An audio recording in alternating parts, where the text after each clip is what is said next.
It is a new day. Light begins to dawn. Rays of life, giving energy, break forth in glorious splendor. It is the dawning of a new day in consciousness. The light of illumination begins to break upon you from within. You are a spiritual being, a light being. You have been endowed with 12 cosmic powers, 12 gifts of light: faith, strength, wisdom, love, power, imagination, understanding, will, order, enthusiasm, release, life. Accept your 12 powers. Burst forth into the dawning of a new way of life. Walk the path of empowerment with professionals in their fields, a minister, psychotherapist, and medical doctor, as they lead you on a healing journey using your 12 powers. Learn to live with a greater sense of mastery and power. You are a person of power. You are empowered by owning your power. What does it mean to own your power? Well, we often give our power away. We disassociate ourselves from our own power. We take our power and we put it out there in certain people and circumstances and situations and struggles. We say, "You make me so mad." That is, you have this power, you are powerful, and you are doing this to me. Or we say, "You are making me a nervous wreck," or "You are breaking my heart. You drove me to drink. You are so powerful. You are all powerful, and I am powerless." So we give our power away to others. Not that they don't influence us or act out in various ways or have problems, but they don't have as much power as we often attribute to them. We also may attribute our life, our happiness, or our security to others. We say or sing, "You make me so happy. Without you, my life would be empty or nothing. Without your love, I would just wither up and disappear." Yeah, these sound nice and complimentary, but can also be a way of giving our power away. We're saying that you have this power to make me happy. So if I'm not happy, it's probably your fault. Make me happy. So we have given our power away. We have this wonderful gift, but are we giving it away? You get the idea. Now, let's reclaim this power. Let's bring this power back into ourselves. How do we do this? We go within and we affirm, "I am a spiritual being of power. All power is given unto me in heaven and on earth." This is the truth. I reclaim this power that I have given away. I move it back into myself. I bring it back where it belongs. I have faith in God and I believe in myself. She or he out there may choose to leave me and do something else with his or her life and not be with me. I have the power within me to recover from this loss and to create a new and better than ever life for myself. It will take time, and I can do it. What you are saying and doing is disturbing to me.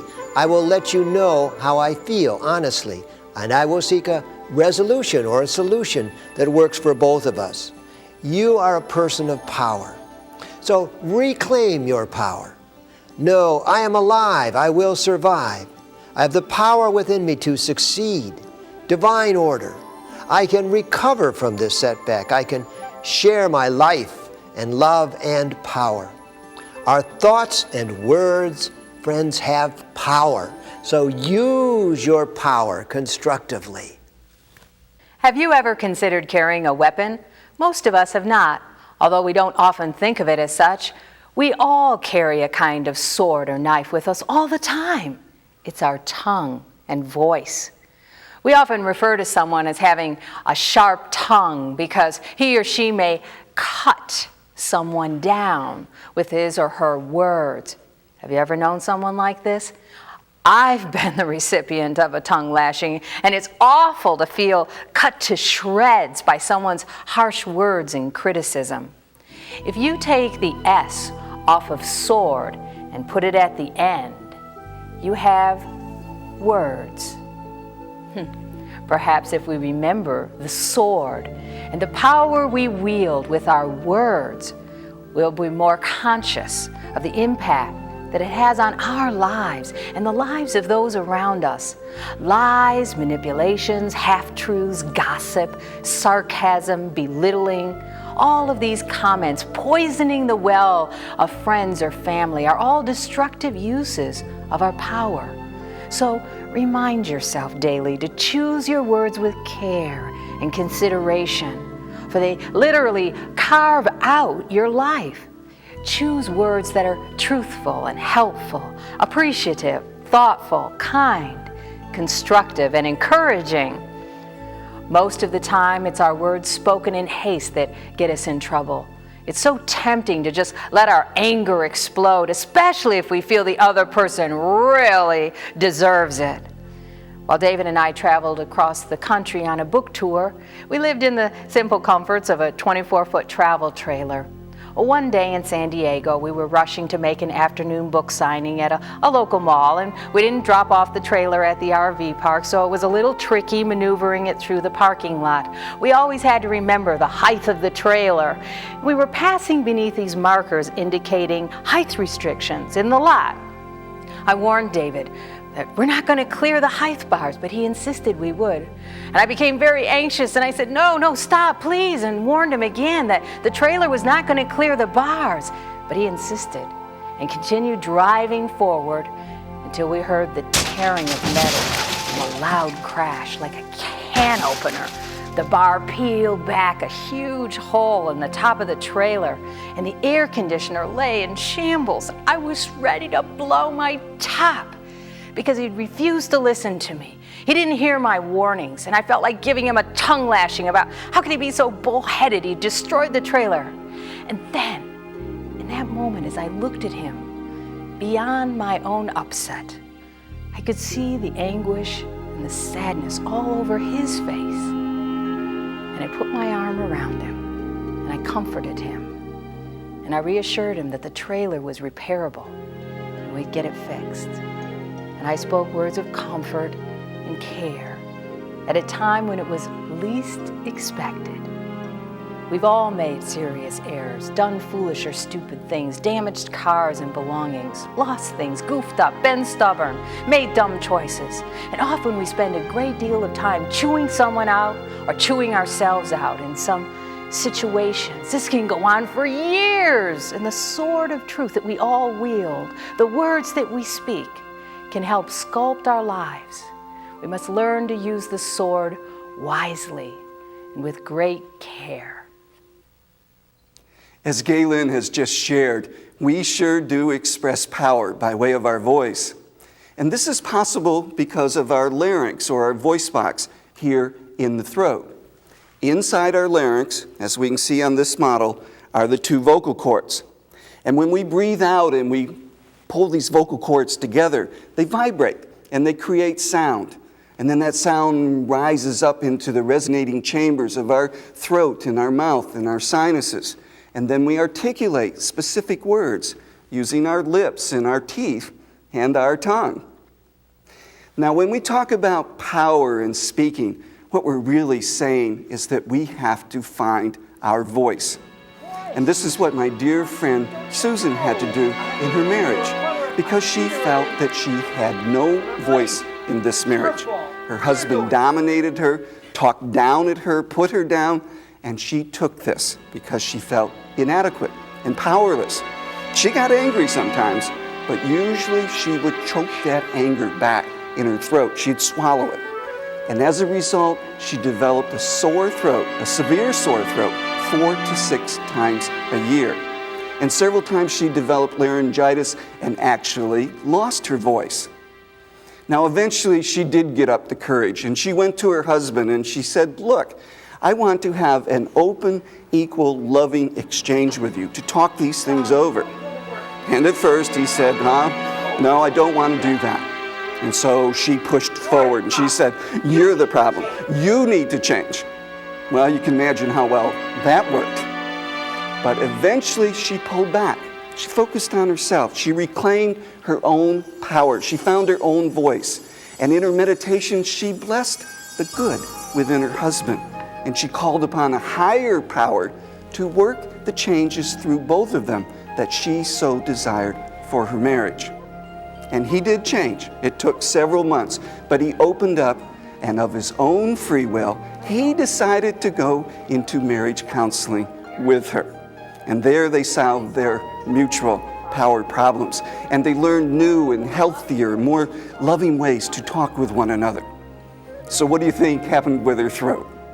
Well, of course, the symptoms gradually went away over a year's period of time until now she only has a single mild sore throat per year, and she's never again lost her voice.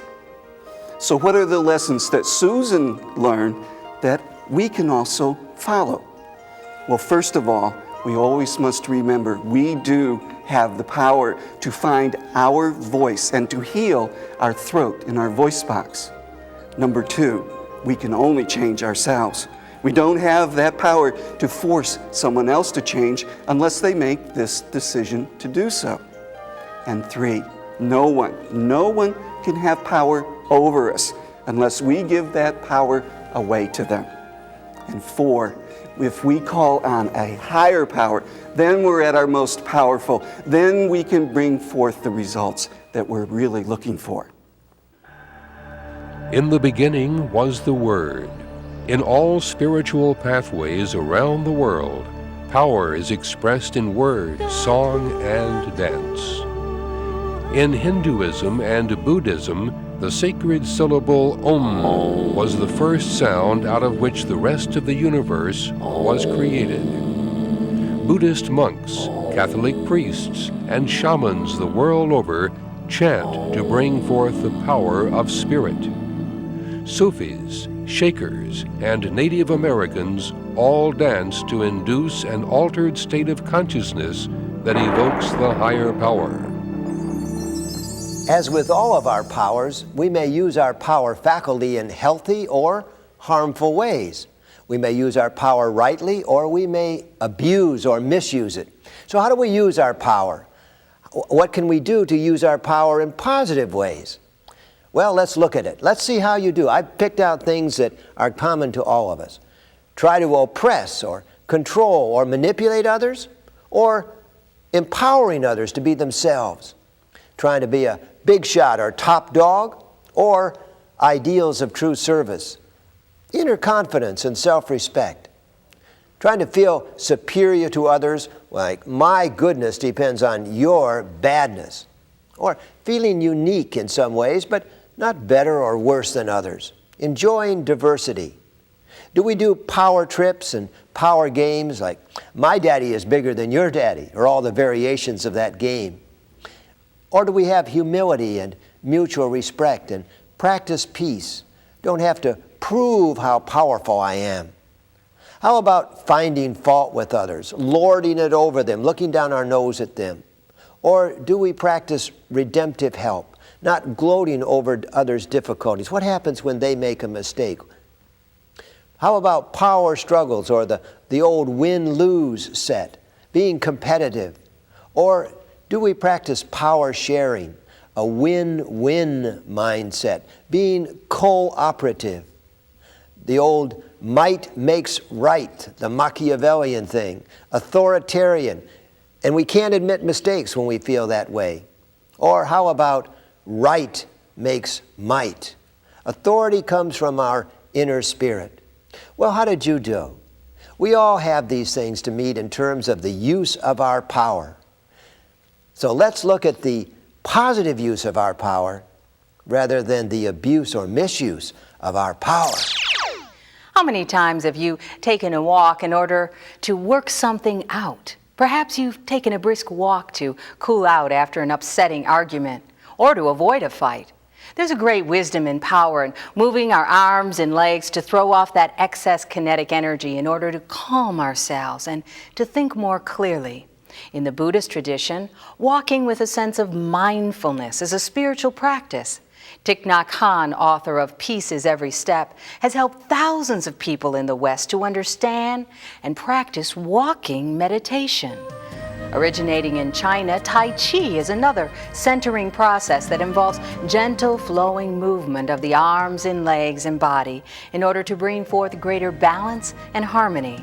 Western dance therapy also employs movement to calm the mind and balance the emotions and heal the body. Another form of meditative walking was introduced to me at Grace Cathedral in San Francisco, where I first walked a labyrinth. I've had the privilege of helping to create 2 labyrinths in our spiritual community. Our outdoor permanent labyrinth is 7 circuits in a beautiful meditation garden setting. And this ancient form of meditative walking dates back to the first labyrinths that were created over 4,000 years ago. The labyrinth is a circular meditation walk that leads you to the center and then back out. And I was leading a Women's Wisdom Weekend, which I've done for many years, and I entered the labyrinth with the intention of receiving whatever guidance there was to help me grow and express the work I'm doing. And as I was walking into the first circuits toward the center, I asked, what do I need to release? From within my heart and mind, I could hear the words come softly, shed your pain. And I took a deep breath, and I felt the pain so clearly around the relationship with my mother. I was being guided to shed it and let it go. I was willing to do this, to let that continuous healing take place inside of me. And I walked into the center of the labyrinth, and I felt a lightening of my pain and heartache. And there was a great power in that walk, and in my willingness, physically, mentally, and emotionally, to release more of my hurt that was still tucked into my soul. And that night, my mother came to me in a dream. And in the dream, she was distraught. She told me a friend of hers was dying and she needed to get to the hospital, but she was afraid to drive. And I said to her, well, I'll take you to the hospital. And Mom, remember, you are a courageous woman. You taught me to be courageous, to overcome my fears. And my mother looked at me with some surprise and said, you mean you just don't remember the bad stuff, the pain? Of course not. I remember you taught me how to be strong and face difficulties, to speak my truth. And then we kissed. And I realized in that dream experience that as long as I am focusing on the pain, I could not see the good things we shared in our relationship. My focusing on the pain was also continuing this internal power struggle with my mother that had gone on for years. I was wrestling with my own use of power and how I could more positively focus on our shared strengths, from seeing myself and my mother as being so different and separate to being similar and strong women. My dream pointed our shared courage out to me, our ability to overcome, face difficulties. That day, I took a walk that began another level of healing for me. I took a walk that inspired me to free up more of my energies and to release my pain and rejection from the past. I gave up all hope for a better yesterday. There's no power in the universe that can change yesterday. We only have this moment to use our power in a wise and healing way. Today, how can you let fresh ideas, new freedom and healing come into your life? Why don't you take a walk and think about it? Walking, running, leaping for joy. Now here is power. Power is movement, and movement is brought about by the power within us. In our physical body, it is the unique ability of our muscles to shorten and to contract themselves, and therefore to move all parts of our body. We have over 600 of these skeletal muscles that attach to our bones and move every part of us. All of these muscles express power, but it's particularly true of our arms, in our hands, and of our legs, and all the way down to our feet. Just think of all of the ways that we use power with our hands. We pick things up, we hold them, we move them, we manipulate them. We pick things up with our hands and place them on our shoulders and carry them. We can use a pen to write or a paintbrush to make a great painting. Or when we eat, we use forks and other utensils to eat. With our fingers, now we can type and we can work with a computer and we can play music, many kinds of musical instruments like a piano. And how about our healing talents? Well, we can express healing power just through loving touch. How about our legs? What do? Well, they allow us to sit down and to stand up and to walk and to dance and to move, or just to stand still while the rest of our body is doing something else. Now, when we express this power in us in a loving and a masterful way, our muscles work wonderfully well. But when we're having problems or difficulties or blockages with our power, now maybe we'll develop some symptoms. So I'm sure you've had this experience. You've carried around the weight of the world on your shoulders, and your shoulders felt tight, constricted, and maybe you even developed some pain in one of your shoulders, some bursitis.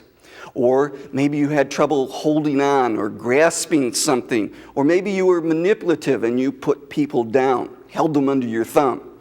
Well, now you may have developed some arm problems, some inflammation in your muscles, or some arthritis of your joints, or some weakness in your hands and in your lower arm. How about your legs? What happens when you had trouble taking a stand or standing on your own 2 feet? Well, now maybe you had some problems there, some cramping in your legs, some arthritis, some weakness in your legs. Whatever these symptoms or whatever these disorders, we always need to turn within and to focus on that flow of power that's already right within us. Direct it to that part of our body. Use it with love and with wisdom and with order and with this tremendous sense of joy that we all have, this tremendous sense of enthusiasm. And what will happen? Well, those muscles will work perfectly well, and those muscles will be healed. You are a person of power. Don't give your power away. Certain people and circumstances and I remember the power I wield with my words, and I choose Perhaps words of remember kindness the and soul. encouragement. The power we wield with our words. Find your own voice, and your throat will be healed.